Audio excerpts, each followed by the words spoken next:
Hello everyone.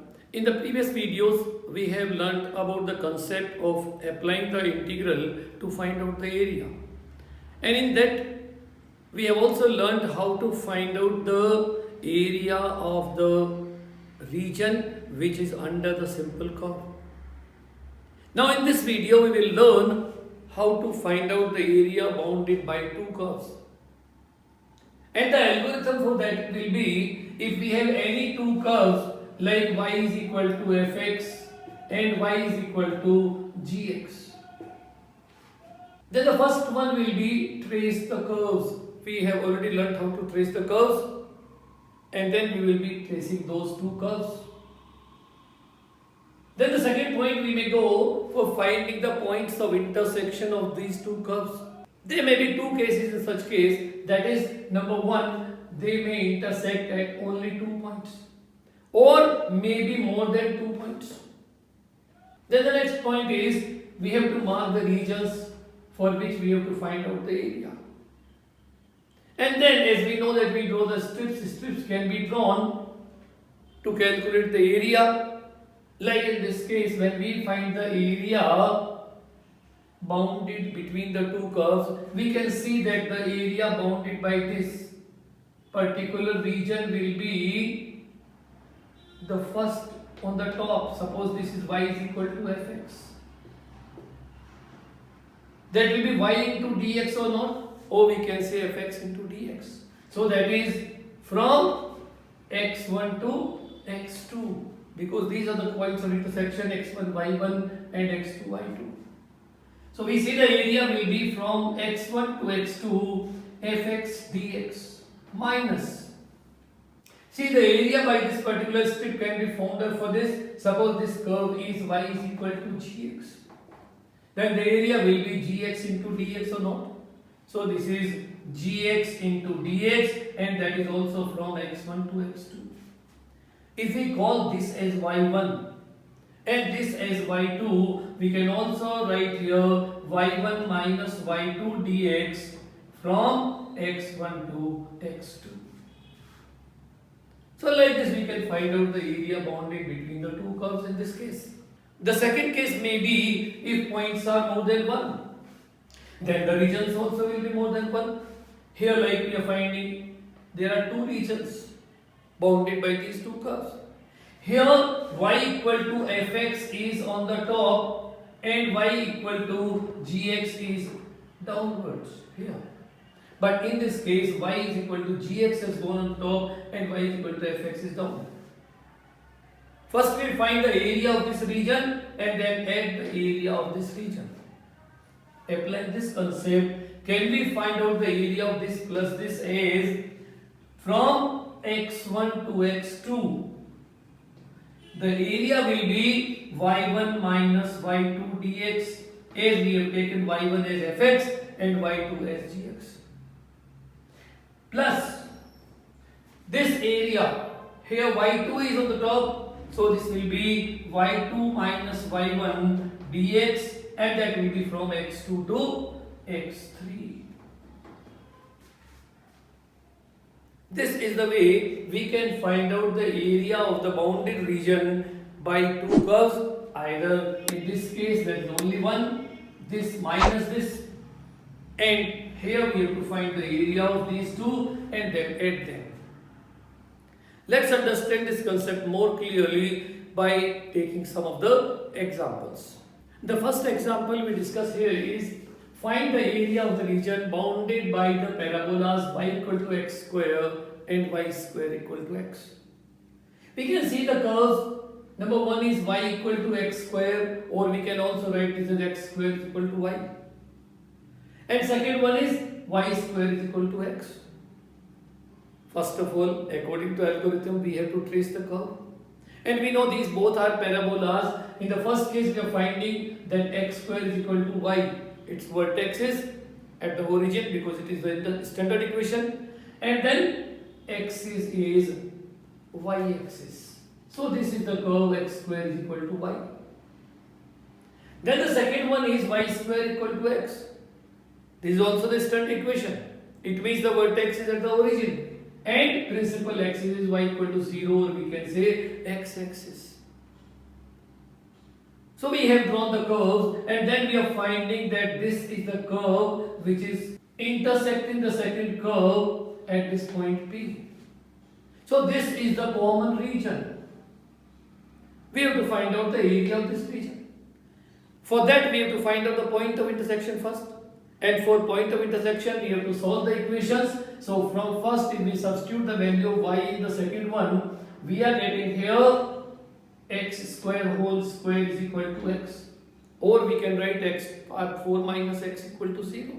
X is common, is x into x cube minus 1. If we solve, then we are finding the values of x are coming at 0 is 1.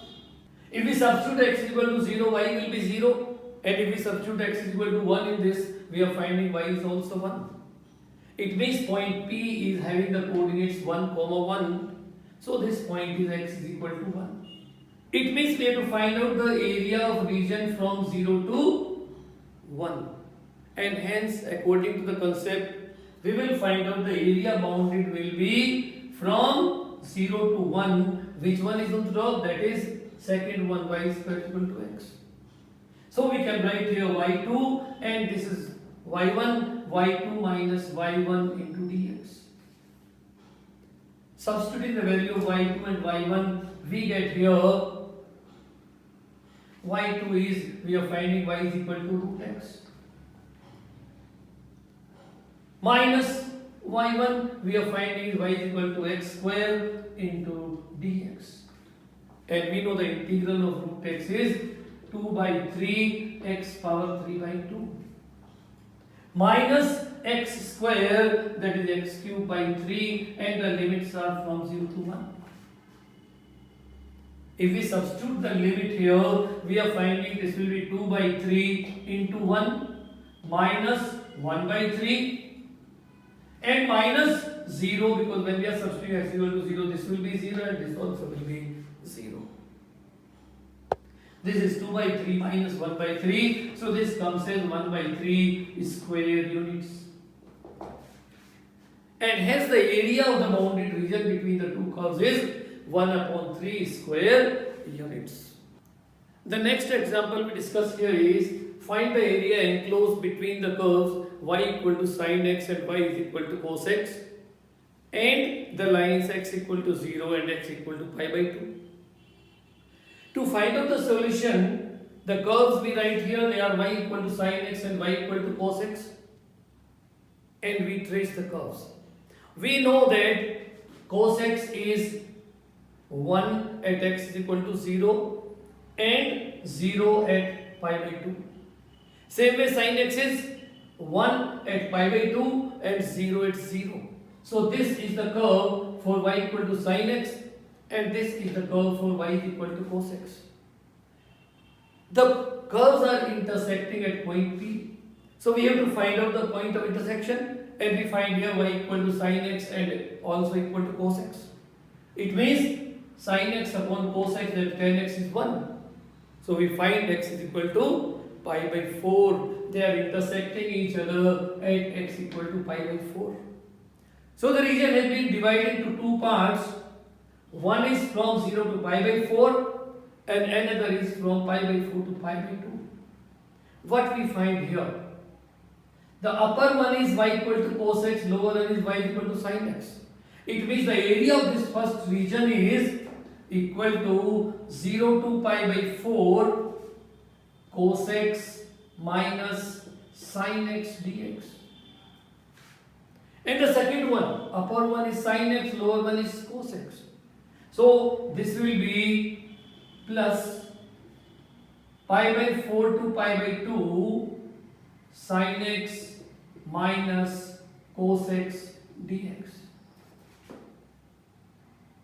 We know the integral of cos x, that is sin x, and integral of sin x is minus cos x, so this will be minus into minus plus cos x from 0 to pi by 4, plus integral of sin x is minus cos x, and of cos x is sin x, so it will be minus sin x from pi by 4 to pi by 2. Substituting the limits, here we find sine pi by 4 plus cos pi by 4 minus sine 0 minus cos 0. In this, if we take minus common, this will be cos x plus sin x. And this comes as cos of pi by 2 plus sine of pi by 2 minus cos pi by 4 minus sine of pi by 4. Substituting the values. We know sine pi by 4 is 1 by root 2. Cos pi by 4 is also 1 by root 2. Sine 0 is 0 and cos 0 is 1. In this we are finding cos pi by 2 is 0, sin pi by 2 is 1, cos pi by 4 1 by root 2 and sin pi by 4 1 by root 2. So we are finding this is 2 by root 2 minus 1, or we can say root 2 minus 1. Minus, this is 1 minus 2 root 2, that is 1 minus root 2. So it will be 1 minus root 2. This is 2 root 2 minus 2. If we take 2 common, this is 2 into root 2 minus 1 square units. So this is the area bounded by these two curves. Now we have to discuss how to find out the area of a triangle. Actually, there may be two types of problems given in case of triangle. You may be given all the three vertices x1, y1, x2, y2, x3, y3, they are suppose ABC. We can plot these points here and then join them to get the triangle. Second case may be that we are given the equations of sides. Then we have to solve the equations in pairs to get the vertices. And then the vertices can be plotted here and then the triangle can be achieved. What we are finding, this is D is point x is equal to x1, E is x is equal to x2 and F is x is equal to x3. Now suppose we want to find out the area under this line AB, that will be this trapezium or not. In case we find the area under BC, that is this particular trapezium. If we add these two areas, the complete area of these two trapeziums are coming, where we find that this is the extra one. So we have to subtract the area of this trapezium ADFC. So we write here, this is area of trapezium ADEB plus area of trapezium BEFC minus the area of trapezium ADFC. We can see that this is the line, suppose it is y equal to fx, we call it y1, then the area will be from x1 to x2 for y1 or not. So we find here, this is from x1 to x2, y1 dx. This is suppose y2 is equal to gx or something. And then the area of this particular trapezium will be from x2 to x3. That is y2 into dx. So this is from x2 to x3, y2 into dx. Minus the area of this. That is from x1 to x3 and under this line AC, which is y3 equal to hx. So we can write here minus x1 to x3 y3 dx. Applying this concept, we can find out the area of any of the triangle, whether we are given the vertices of it or we are given the equations of the sides of the triangle. Subscribe the channel if you have not subscribed so far to get more videos on the concepts of mathematical parts. Now we'll start the next video series with some new chapter. Thanks for watching my video. If you have any comments or doubts, leave them in the comment box and I will get back to you.